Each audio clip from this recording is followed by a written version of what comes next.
हुआ सर? लाश के टुकड़ों के बारे में अखबार में छापकर पूरे शहर में दहशत फैला दी इन लोगों ने। पता नहीं क्या क्या लिखते हैं। वैसी दरिंदा रात में घूम रहा है, सबको मिलकर काटने लगा है। Nonsense. You are right sir. दहशत का तो शहर में यह हाल है सर कि बहुत से लोग यह मानने लगे कि वहशी कातिल आएगा और किसी का भी कत्ल करके चला जाएगा, और कुछ लोगों का यह मानना है कि वहशी कातिल किसी के भी हाथ पांव काट कर फेंक कर चला जाता है। दहशत को जल्द से जल्द खत्म करना होगा शर्मा हमें, और एक ही रास्ता बचा हमारे पास, इस कातिल को पकड़ना।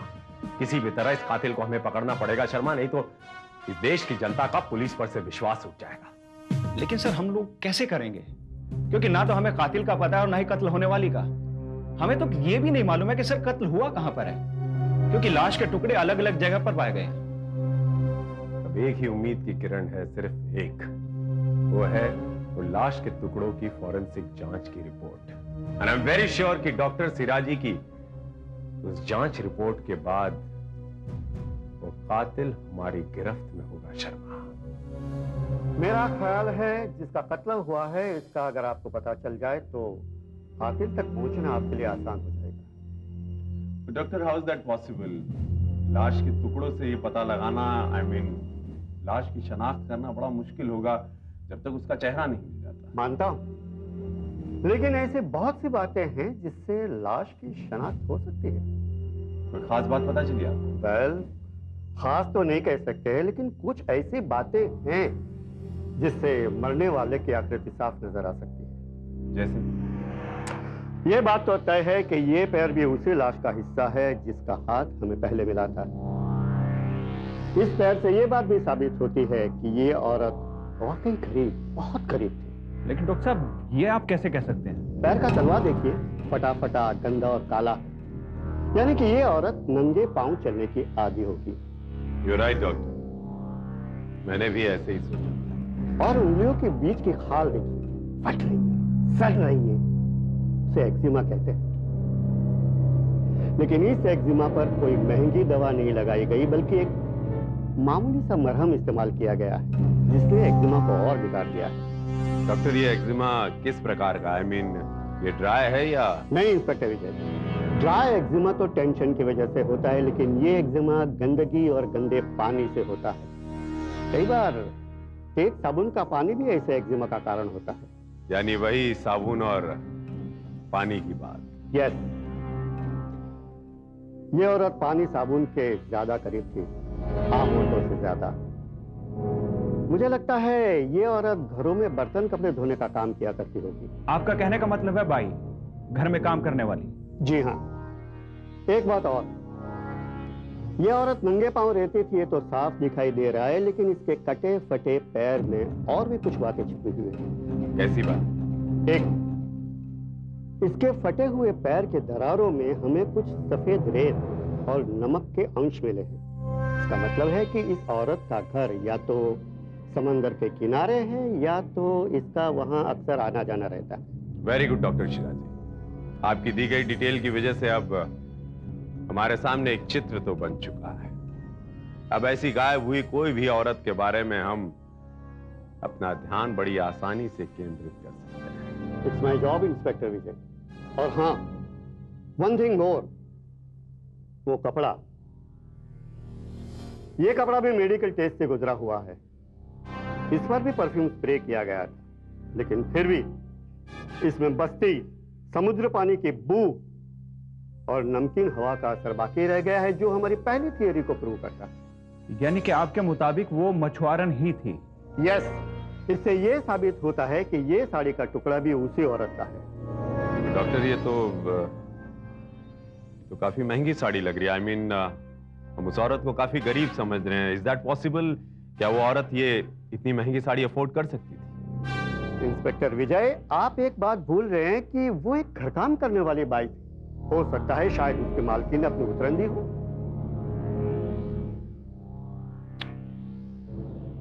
डॉक्टर, इस पर किसी लॉन्ड्री का मार्क भी प्रिंट है। जाहिर सी बात है सर, उसकी मालकिन ने कभी लॉन्ड्री में भेजी होगी ये साड़ी। राइट। यानी हमें यह पता चल जाए कि ये निशान किस लॉन्ड्री का है तो हमें उस औरत के बारे में भी बहुत कुछ पता चल सकता है कि वो कौन थी और कहां रहती थी।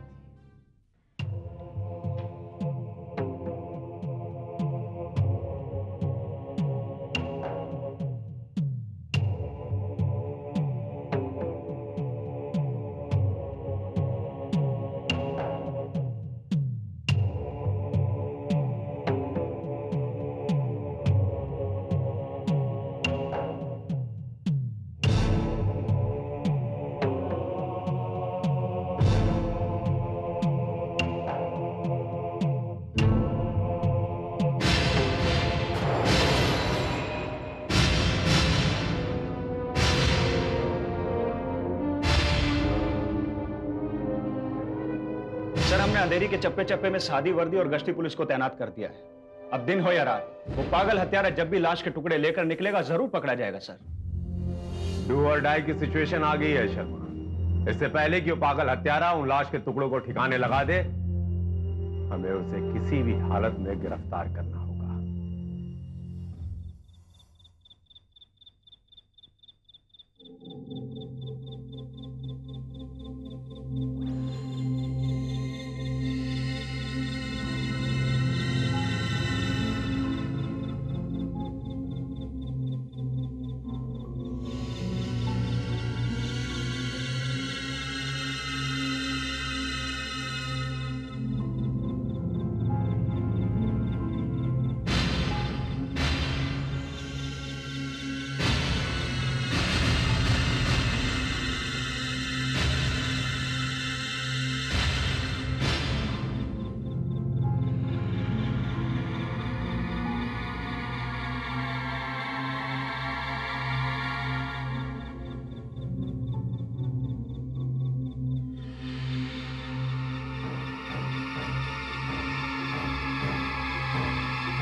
छोड़कर भाग रहे थे पर खुरदार? मैंने कुछ नहीं किया साहब, मैंने कुछ नहीं किया।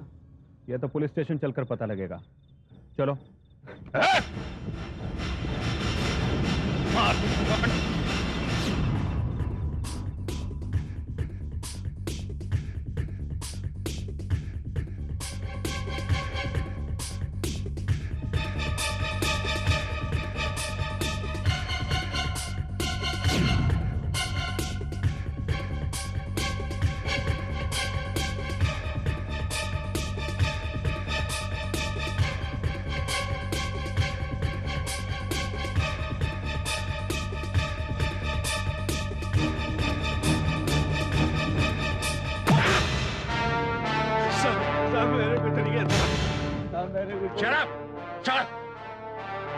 चलो।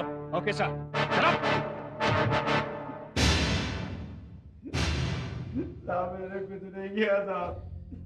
साहब मैं कुछ नहीं चाहता हूँ साहब, मुझे छोड़ दो साहब। साहब मुझ में रहम करो साहब। रहम और तुझ पे? अरे इतनी बेरहमी से तो कसाई भी मांस के टुकड़े नहीं करता, जितनी बेरहमी से तूने लाश के टुकड़े करके फेंक दिए।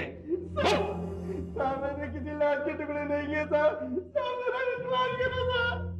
झूठ बोल रहे हो तुम, बकवास कर रहे हो। सच बताओ, लाश कहाँ है और किस मासूम लड़की की हत्या तुमने की और क्यों की? साहब मैंने किसी का खून नहीं किया साहब। साहब मैं किसी लाश के बारे में नहीं जानता साहब। सचमुच साहब मुझे कुछ नहीं पता साहब। झूठ बोल रहा तूने उसकी हत्या की थी और तू ही टुकड़े फेंक कर भाग रहा था। बोल। साहब आपको धोखा हुआ साहब। साहब मैं तो वहाँ तो ऐसे ही घूम रहा था साहब, पुलिस को देखा तो सब डर के भागने लगा था। शर्मा ये ऐसे नहीं मानेगा, लगता है इसकी और खातिर करनी पड़ेगी। Okay sir. एक मिनट सर, बताता हूँ सर। साहब आप यही सब लाश के टुकड़े देख के भाग रहा था सर, लेकिन साहब मैंने कोई खून नहीं किया था। फिर वो लाश के टुकड़े तुम्हारे पास कैसे आए? मेरी गलती से आए साहब। साहब मैं आज उधर नाके पे अपना शिकार ढूंढ रहा था कि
क्या रिपोर्ट शर्मा?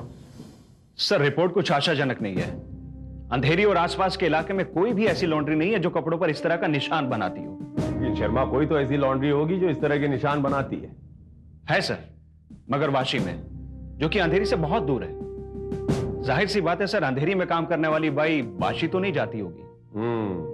तो इसका मतलब ये हुआ कि ये साड़ी वाशी से अंधेरी किसी और ढंग से पहुंची है। किसी और ढंग से मतलब सर? मतलब ये शर्मा कि अगर हमें ये पता चल जाए कि ये साड़ी किसकी है तो हमें ये भी बड़ी आसानी से पता चल जाएगा कि वो कहां है और कैसे पहुंची। सॉरी टू से सर, मुझे ऐसा लग रहा है ये वक्त जाया करना होगा। शर्मा, अगर कोशिश की जाए तो ही कोशिश कामयाब होती है।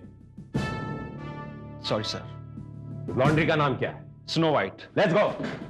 ये निशान आपकी लॉन्ड्री का है? ये निशान तो हमारी ही लॉन्ड्री का है सर, पर ये तो बहुत जूना है। जानते हैं। एक बात बताएंगे कि ये जो निशान, इस निशान के नीचे एक अक्षर में कुछ आप लोगों ने लिखा है, इसका क्या मतलब होता है, किस लिए लिखा जाता है? ये निशान तो हम सर कपड़े के मालिक का नाम याद रखने के लिए डालते हैं। तो आप तो बड़ी आसानी से बता सकते हैं कि ये साड़ी किसकी थी। हाँ हाँ, क्यों नहीं, अभी देख कर बताता हूं।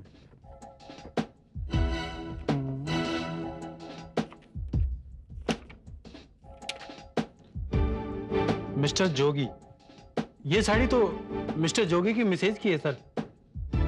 उनके अक्सर यहाँ कपड़े धुलने के लिए आते रहते हैं, उनके अभी भी कपड़े धुलने के लिए आते हैं। Very good. क्या उनका पता मिल सकता है हमें? जी साहब, ऐसी साड़ी तो मेरे पास हुआ करती थी। हो सकता है ये वही साड़ी हो। एक बात बताएंगी, आप वाली साड़ी कहाँ है? वो साड़ी ठीक से याद नहीं, शायद किसी को दे दी थी। अरे वो थोड़े दिन पहले ही तो तुमने कुछ कपड़े दिए थे बर्तन भांडे वाले को। अरे हाँ, याद आया, ये साड़ी हमने किसी बर्तन भांडे वाले को दी थी और उसके बदले में मैंने 2-3 स्टील के बर्तन भी लिए थे। आप यकीन के साथ कह सकती हैं? जी हाँ। ओके, धन्यवाद। शर्मा,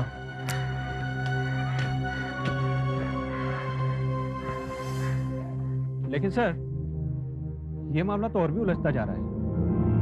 ये पता लगाना बहुत मुश्किल है कि इन लोगों ने वो साड़ी किस बर्तन वाले को दी थी और उस बर्तन वाले से वो साड़ी आगे कहां पर गई। लेकिन शर्मा, इतना तो पता लगाया जा सकता है कि इस इलाके में जो बर्तन बेचने वाले आते हैं वो कहां पाए जाते हैं। साहब जी, ये तो हमारा रोज का धंधा है साहब जी। कहां कहां से कौन सा कपड़ा कहां मिला और किसने दिया, ये तो साहब जी हमें ही पता नहीं होता है। अच्छा, तो जो कपड़े आप लोग हासिल करते हैं वो कपड़े जाते कहां? जी, जो बहुत फटे पुराने होते हैं उसे चिंदी में दे देते हैं, और सर जी जो थोड़े बहुत अच्छे होते हैं उसे धो धुला कर मार्केट में बेचने के लिए भिजवा देते हैं सर जी। कौन से मार्केट? वो वही जो हर गुरुवार को लोखंड वाला के बाहर लगता है ना, हफ्तावार, उसी में भिजवा देते हैं सर जी। जिन्हें सस्ता सुविस्ता चाहिए वो वहीं से खरीद लेते हैं सर जी। धन्यवाद। Sharma, let's go.